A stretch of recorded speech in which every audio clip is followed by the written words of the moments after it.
against his house. And we saw also some military who spoke on a television in Benin, Cotonou, the capital, and they said that the president was ousted and replaced by a military with the establishment of a Salvation Organization committee to take over the reign of the country. The problem is, this is not something that surprised anybody, because we have been hearing a lot of tension in that country.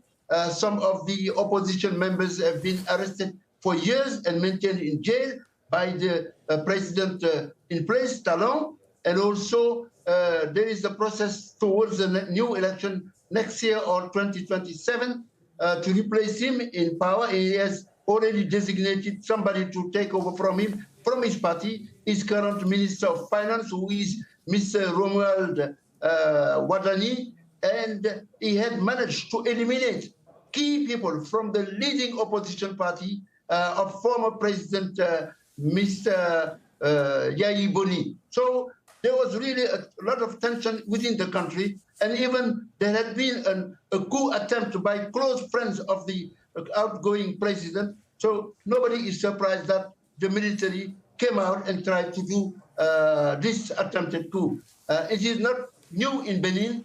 In the 1970s, Benin was known for a hub of military coup.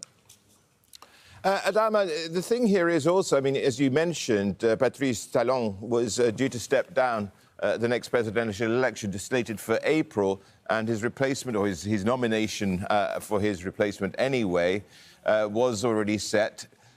So, I mean, with the idea that he was going to be stepping down in just a few months, it must be a surprise that the military or factions within the military have acted in this way.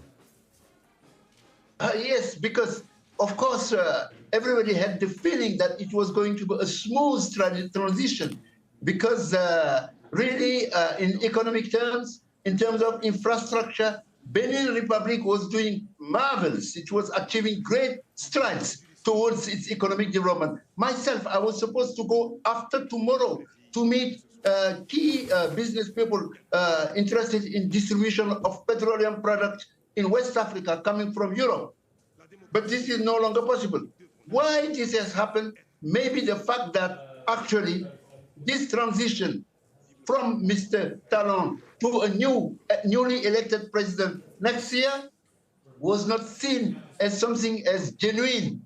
People believe that it's the Medvedev-Putin type of transition, where Mr. Talon will put a figurehead in his place and continue running the show from behind the scene.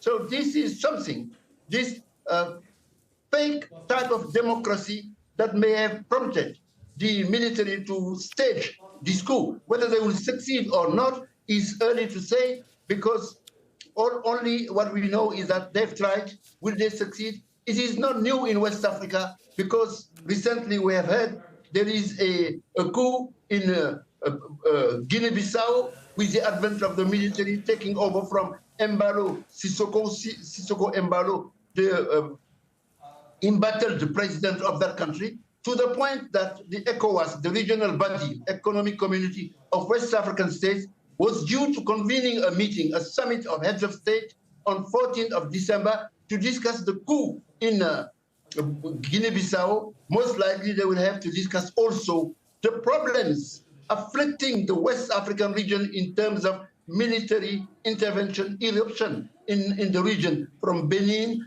from Guinea-Bissau to Niger, Mali, Burkina Faso. The time of military coup is back in West Africa, and I think that there is a need to seriously address the root cause, not the symptoms of these coups, in order to see whether really the democracy would be a reality or not in West Africa. Adama, you know, with all that in mind, what is that root cause in your belief?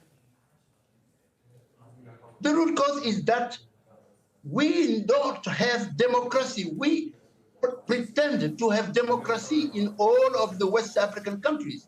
In addition to that, the economic conditions of the people is very bad. It's worsening, improving a lot of few people, inequalities, and the fact that people are mismanaging democracy to sustain themselves in power. If they don't become very serious and honest about promoting real democracy, rule of law, good governance, freedom of expression, freedom of opinion, all those things that are part of the democratic process, they are exposing themselves, those leaders from Nigeria, even where there has been a coup attempt to Cote d'Ivoire, to Senegal, across the West African region, military coup will continue to be a reality in Africa.